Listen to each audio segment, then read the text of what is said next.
নমস্কার।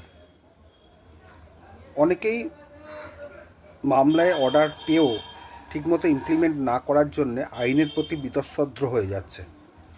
ঘটনাটা অনেকাংশেই ঠিক।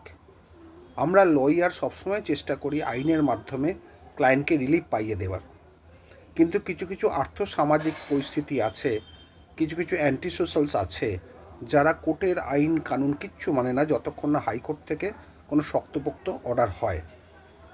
কিন্তু সকলের পক্ষে হাইকোর্টে যাওয়া সম্ভব নয়। হাইকোর্ট আরও খরচাবহুল, ব্যয় সাপেক্ষ।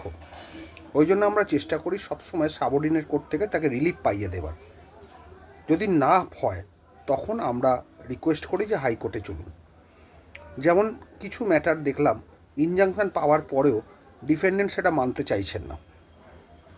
ইভেন পুলিশ থেকে ওনাদেরকে বলা হলো যেখানে কোর্টের ইনজাংশন আছে আপনারা ঢুকবেন না, তা সত্ত্বেও ওরা জোর করে ঢুকে গেল। যিনি প্লেন্টিভ বয়স্ক ভদ্রলোক, ছেলে, সবাই মিলে বাধা দিল, কিন্তু ওনারা শুনলেন না এবং যে ইনজাংশনটি পেল সেটাকে ওনারা আদার সাইড জেনে শুনে ভায়োলেট করলেন। মানে আইনের প্রতি কারোর কোনো সম্মান নেই, তাদের কোনো সম্মান ব্যাপার নেই, তারা দেখালেনও না। কিন্তু আমার যেহেতু অর্ডারটা হাতে আসেনি বলে পুলিশকে দিয়ে আরও অনেক কিছুই করে, ট্রেসপাসের মামলা হতো, ক্রিমিনাল ট্রেসপাস, কিন্তু যেহেতু অর্ডারটা এখনও পাইনি বলে লাস্ট ডেটে অর্ডার হয়েছে, সেই জন্য এটা করা যায়নি। তাও প্লেন্টিফ আইনের প্রতি আস্থা এখনও রেখেছেন, আমার প্রতিও আস্থা রেখেছেন, কারণ মামলাটা আমিই করেছি এবং তাকে বলেছি ধৈর্য ধরতে।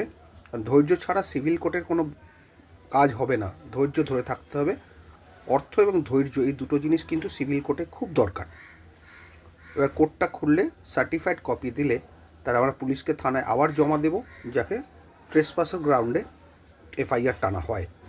তারপরেও যদি তারা না ছাড়ে তখন সিভিল কোর্টের কাছে সেকশন 151 করে বলতে হবে যে ইনজাংশন ভায়োলেট করে ওনারা ঢুকেছেন, পুলিশের ওপর ডাইরেকশান দেওয়া হোক তাদের যেন রিমুভ করে দেওয়া হয় এবং আগের অবস্থায় ফিরিয়ে আনা হয়।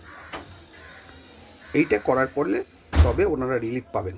তারপরে যদি দেখা যায় যে করছে না, তখন ক্রিমিনাল ট্রেসপাসের মামলা হবে, শাস্তি হবে, জেল হবে, সব কিছুই হবে। আশা করি তারপর ওনারা কোর্টের অর্ডারটি মানবেন।